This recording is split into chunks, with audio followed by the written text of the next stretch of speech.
I'm Steve Randall, and this is our Home and Family Show.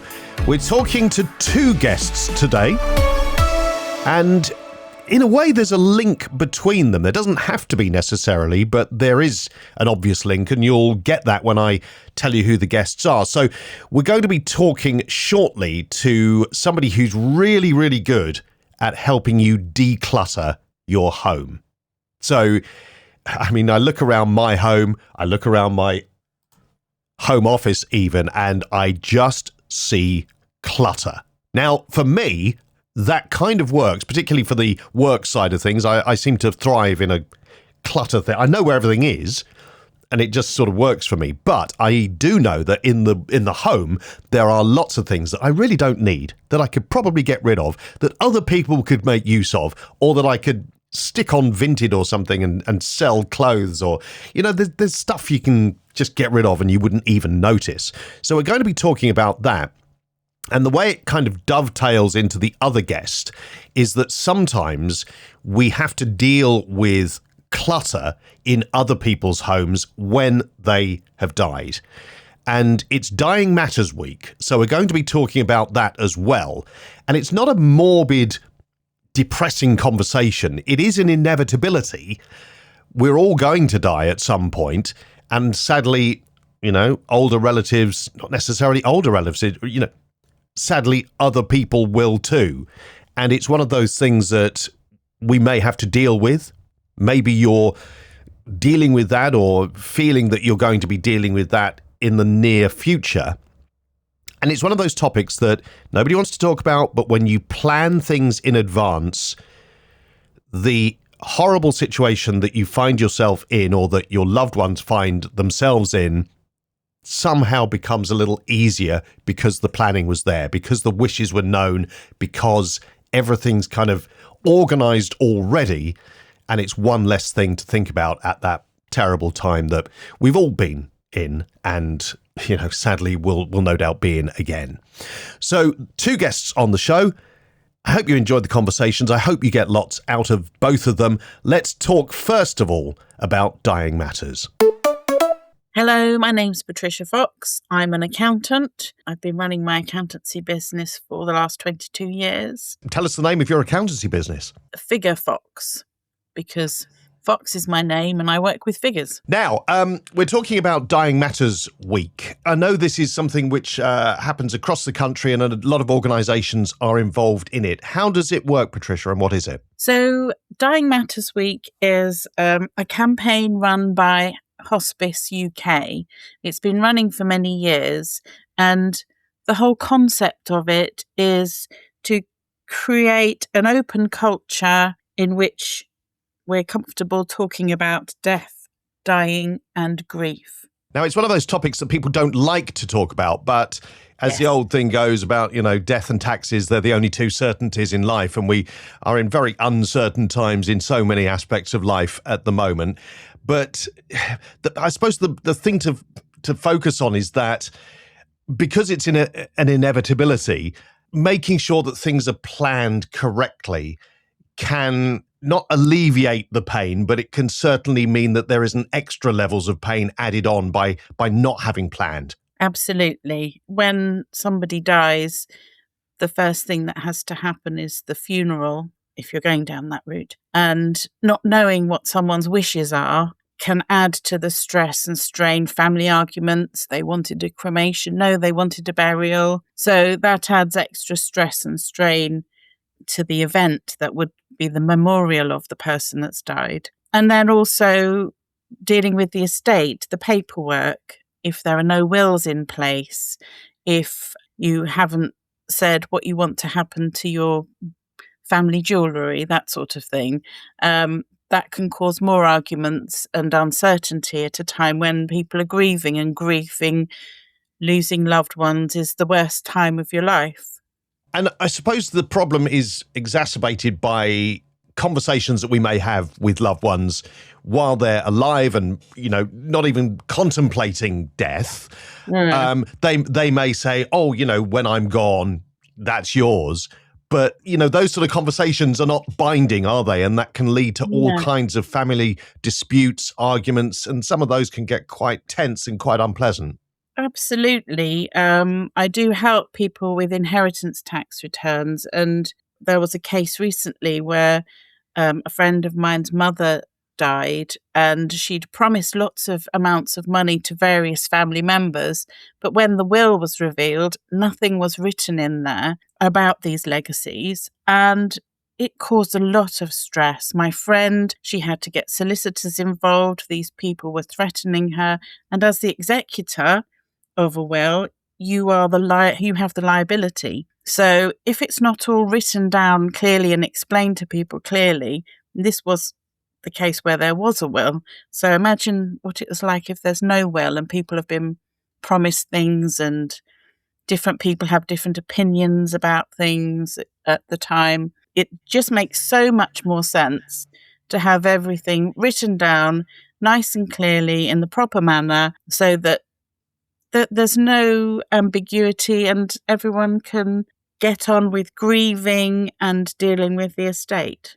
I mean, definitely people should take legal advice. They should speak to a professional. They should know what they're doing, because there are things that you can do online that make it sound very, very simple. But sometimes people's situations are more complex than they imagine. And the risk, for example, of not having a will and dying intestate, and then the laws of intestacy that kick in, which mean that, particularly with blended families, I think we don't have the same family structure that when the laws were put together made sense. Now you could be in a situation where you think children, for example, will automatically inherit, but that's not always the case because of the way the laws are constructed. Yes, with the law of intestacy, it doesn't start off with the children, it starts off with the parents and works its way down. So it's not that obvious. And also, when it comes to things like if you do have children and you haven't written anything into your will in terms of the guardianship of the children, what will happen to the children,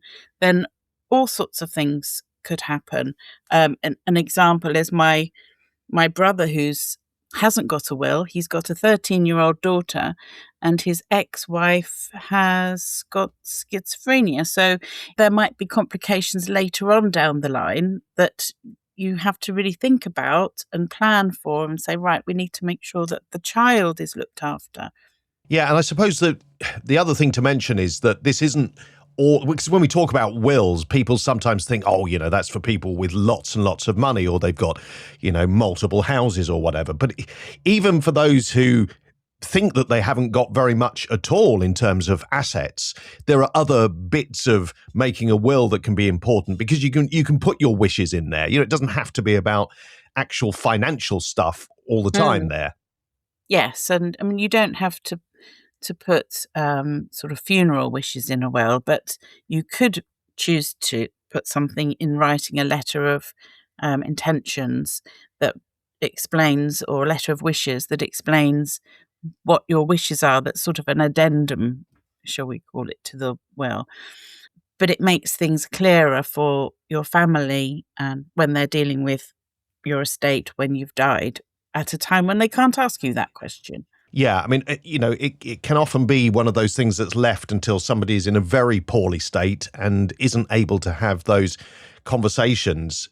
It's a tricky one, though, to bring this up as a subject when somebody is well. They may be in advancing years, but it's still not something. In fact, that almost makes it more difficult if you're talking to somebody who's in the last decade or so of their life. You don't want to be talking about the inevitability, but having those conversations while somebody is well, while somebody is totally able to have those conversations in a rational way, is important, isn't it? But how do you even start that conversation, Patricia? Well, it is a difficult conversation to start. I mention it to all my clients, all my accounting clients, because I think it's important.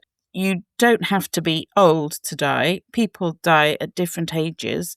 My mum was 49 when she died, which is part of the reason why I'm aware that we're not immortal. We are going to die at some point. And it's made me face that and say, right, if I know I'm going to die one day, I know that I need to have all my affairs in order. And then I'm spreading the word and encouraging everyone else to have their affairs in order. And as you say, you deal with it at a time when you're younger, when you're not facing death, and you go, right, this is what I want to happen. And it's done in a very matter of fact, calm, collected way, where, as you mentioned, if you were not doing so well, you would be stressed having to write your will, or stressed thinking about your funeral wishes. It's the worst time to be thinking about it. So doing it when you're not stressed makes more sense. And from your experience, is this, it's never going to be easy, but is it better perhaps if the conversation is instigated by the parent rather than their child? Because I can see a situation where somebody doesn't want to talk to their parents about this and bring the conversation up, because it almost sounds like they're thinking, oh, what am I going to inherit? And it could come across quite a tricky conversation in that sense. But maybe if the parent, not necessarily the parent, of course, it could be just any relative, if they instigate the conversation, does that make it easier in any way? I think it depends on the individuals involved and the type of people they are.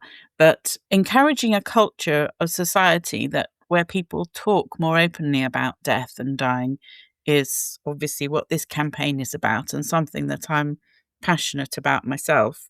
It's just really important. And it could be a parent that talks about it, or parents that have that as part of their the sort of things you say to your children as they get old. My son works in a life insurance company, and his mate said to him, "Why do you want to work there? Because it's all about death." And he said, growing up, his mum, me, had constantly said to him, there are two sure things in life, death and taxes. So I've obviously rattled on about this for a very long time and sort of got it ingrained in my children's brains that this is a really important thing to deal with. But then some parents, so my father, for example, he obviously has we've had that conversation about death and dying because we dealt with my mum's estate when she died.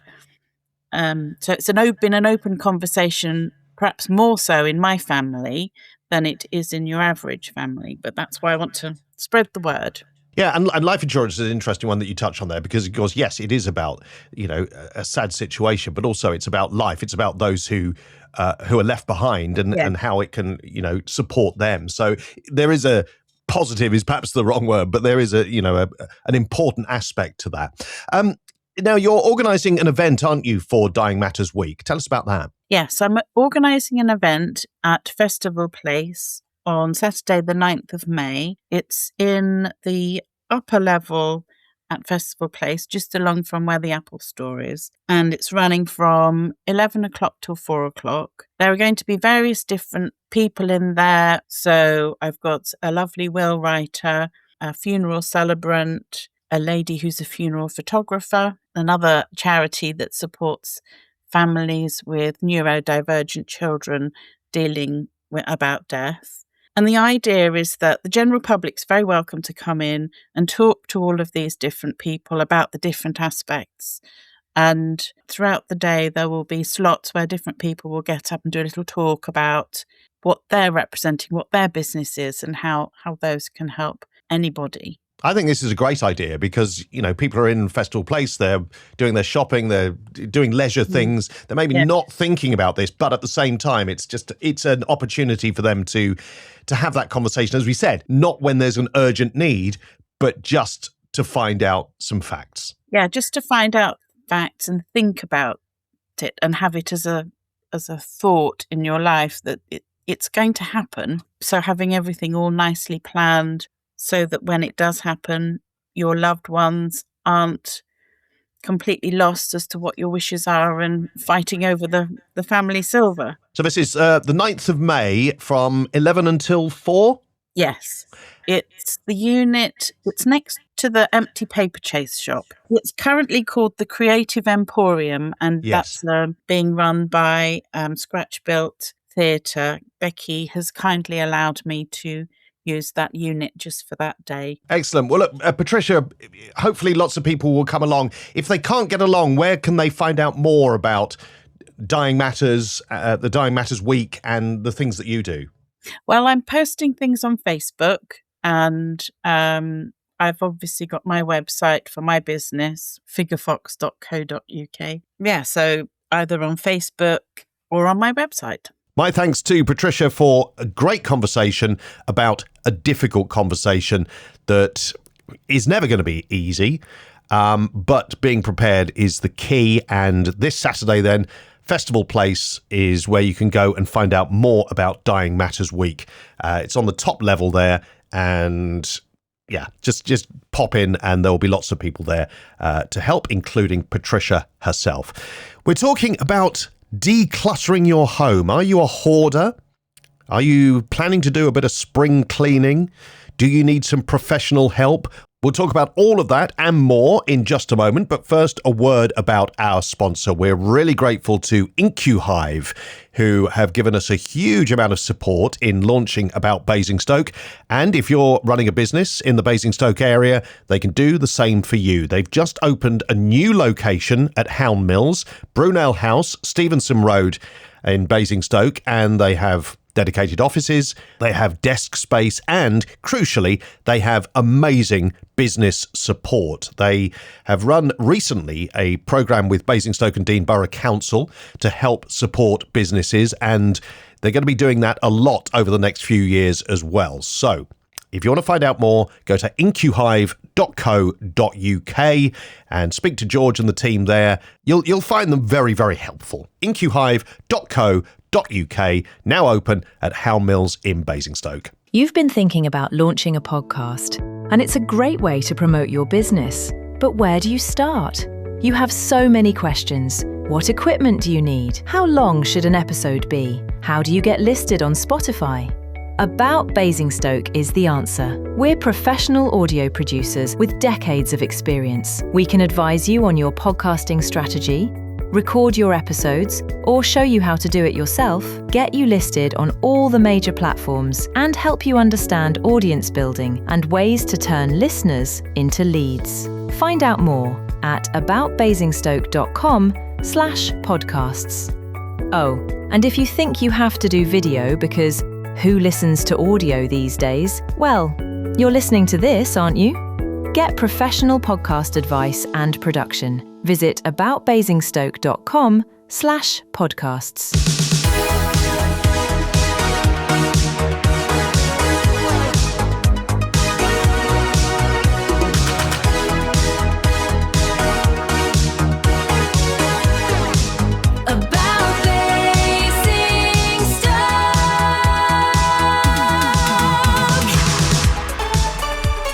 Steve Randall. This is About Basingstoke. Thank you to IncuHive, our sponsors. And if you'd like to be a sponsor, get in touch. Just go to aboutbasingstoke.com. We have new shows every day, Monday to Friday. Monday, Community. Tuesday, Business. Wednesday, Wellbeing.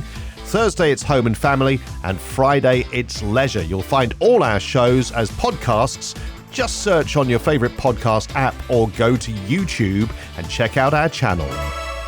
And of course, we're streaming as well. The stream is at aboutbasingstoke.com/live or ask Alexa to launch About Basingstoke. Now, be honest, is your house full of clutter? Have you got cupboards that you're afraid to open because you know that they're full of junk? Maybe you've got a whole room, a shed or a garage which is absolutely packed with things that you sort of know you don't really need anymore, but you just can't face getting rid of them. Julie Heggie from Space and Time Reclaimed works with people from around Basingstoke and beyond, and joins us to talk about how we can start to declutter. Julie, why do we have so much stuff? I think, first of all, growing up, it was always spring cleaning always came about. And that tended to be getting the doors open, maybe putting winter clothing away. I think now it's changed a little bit and we do build up a lot of things. We have a lot of things available to us. You put them somewhere they're either out of sight, out of mind, or sometimes they're not out of sight. It becomes more difficult to tackle. You don't know where to start, don't know when you might find time to actually start to do these things. And then sometimes it's just left there until you actually need to do it. And that really have to point, certainly in my life, and I think this is the case for a lot of people, that only comes when you're moving house. And then you have that mammoth task of trying to decide what to keep, what not to keep. And very often people just put stuff in boxes, or it may already be in boxes, and they just move it to the new location. And things eventually come to a head when you downsize and find you just haven't got the space for it. Totally that. House moves tend to be the real prompt. I last year had to clear my mum's house ready for sale after she passed away, and it was a big challenge. There was a lot of things in there. We all gather things that are really personal to us, and it makes it difficult to do. And also, we don't always live close by to relatives who might help. I had to go up north to do that, made it really difficult. But also, there can be other reasons for decluttering or downsizing. It can be as simple as you've got a room that's currently just full of things, and you actually need to clear it out to make space for a new baby, turn it into a nursery. Or I've recently changed one of my rooms into an office so that I've now got an official space to work from. This room has been a nursery for a baby. It's been a child's room, a teenager's room, and then it turned into a storage room. Quite a neat storage room, but more and more things were just being put in there. So I did my own decluttering, repurposed this space, and turned it into an office. But yes, moving tends to be one of the big things, particularly if downsizing. Well, we'll get to some practical tips shortly, but I'm just sort of investigating this a little bit more deeply, because I wonder if partly it's a generational thing. So I think of my mum, who's in her 80s, for example. She would tend to keep lots of things, and she admits, she's got stuff that she probably should get rid of, but she keeps things for perhaps sentimental reason, or perhaps a belief that, she should hang on to them because she wants to pass them on to other members of the family. When I think of me, I don't have a lot of sentimental things necessarily, but I do have a lot of things that I think I might need in the future.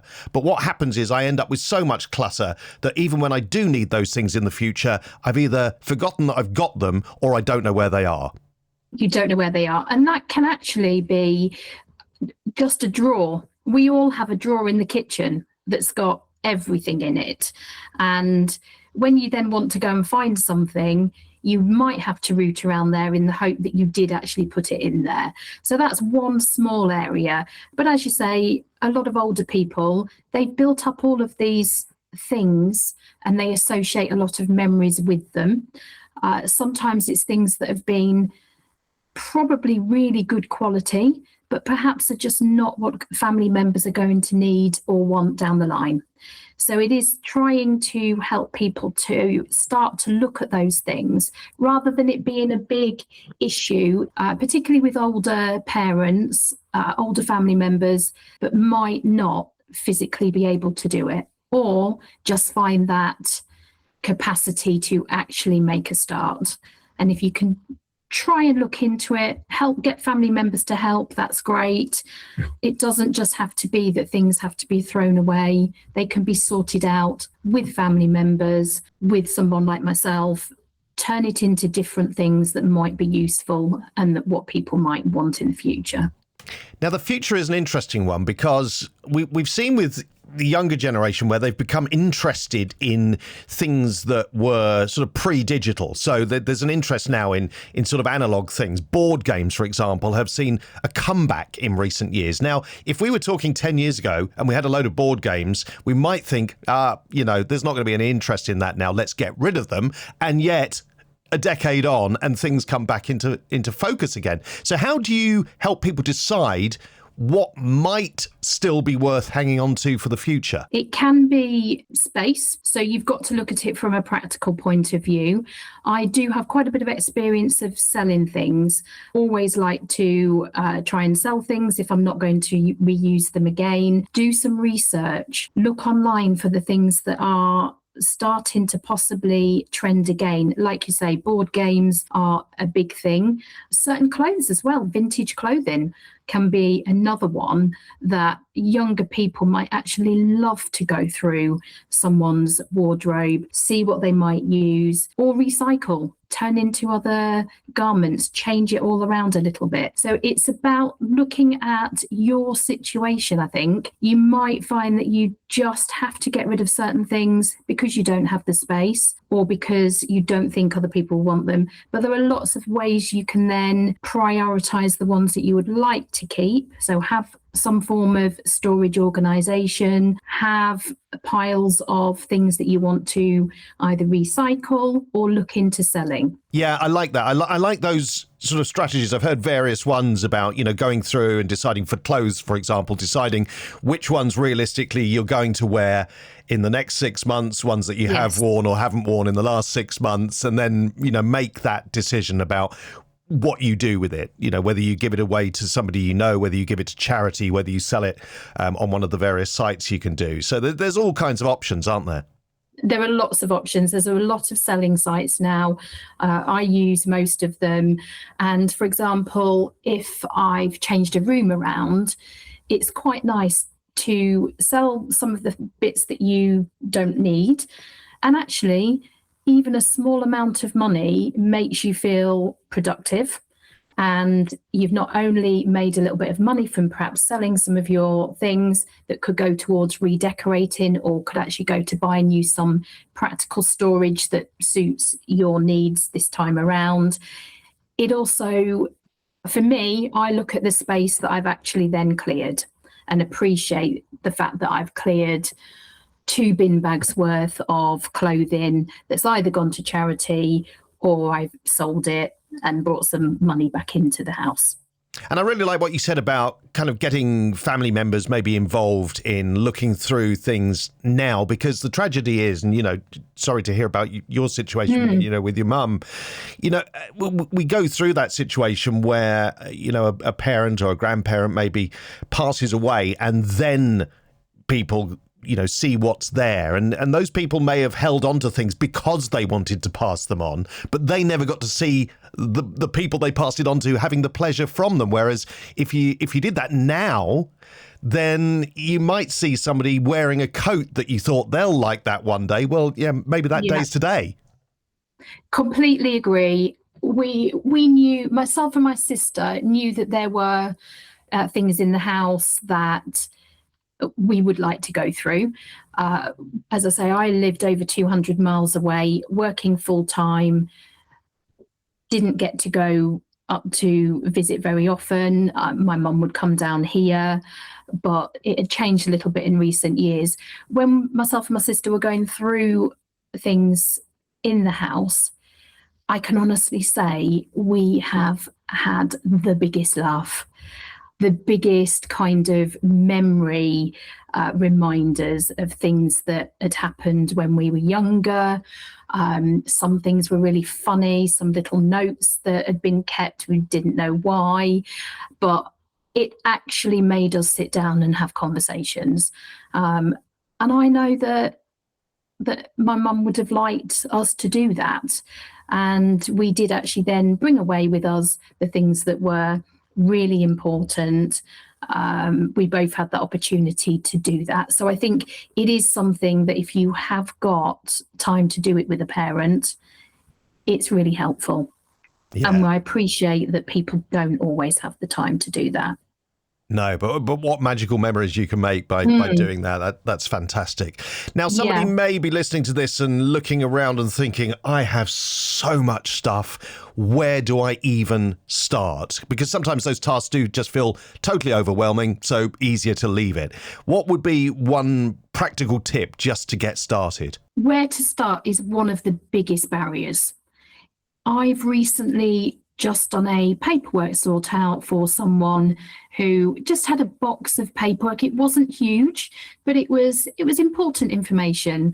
So it was things like car insurances, car finances, health stuff, just a little bit of work, employment documents. Took me just under an hour. They were very, very pleased, got it into a folder that's all now manageable. So maybe starting somewhere small. Start with that kitchen drawer, the one that's got everything in it. Get it all out, see what you would like to actually keep. And then once you've sorted it out, just look at some very simple storage.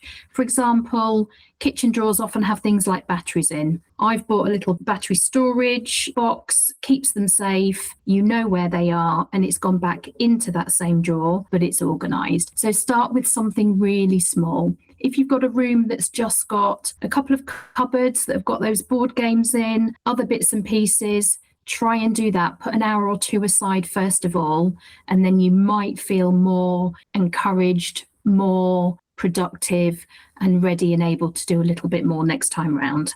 That's brilliant. I think, start small, always good. And I'm going to start by getting rid of those Nokia phone chargers from the 90s that I think I've still got in a drawer somewhere. We've all got those. Yeah, and I think I can safely say I'm not going to need them now. No, I don't think so. Julie, how can people find out more about what you do? So I do now have a website, Space and Time Reclaimed. So hopefully on there, we've got lots of information. We're adding content to that all the time. I have got Instagram and Facebook. Feel free to get in contact.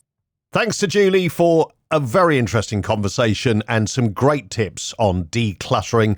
I feel guilty. I felt guilty anyway, but I feel more guilty now about the clutter that I've got in my home. I think I'll go and sort that out very soon. We have, on About Basingstoke, an opportunity for you, if you're a local Basingstoke podcaster, to be part of the network. One of the big things about podcasting, and I've run a podcasting business for the last 12 years, is being discovered can be challenging if you're on your own, just trying to get your podcast out there. So being part of a network certainly helps. So if your podcast is about Basingstoke, or you're just from Basingstoke and podcasting about something that you're passionate about, we would love to hear from you. Get in touch. Just go to aboutbasingstoke.com and click on the contact page, or you can send us a WhatsApp by going to aboutbasingstoke.com/WhatsApp on your phone, and it'll open the app automatically. We want to get more voices on About Basingstoke, because otherwise it's just me. And frankly, I'm boring myself already, and it's only week 1.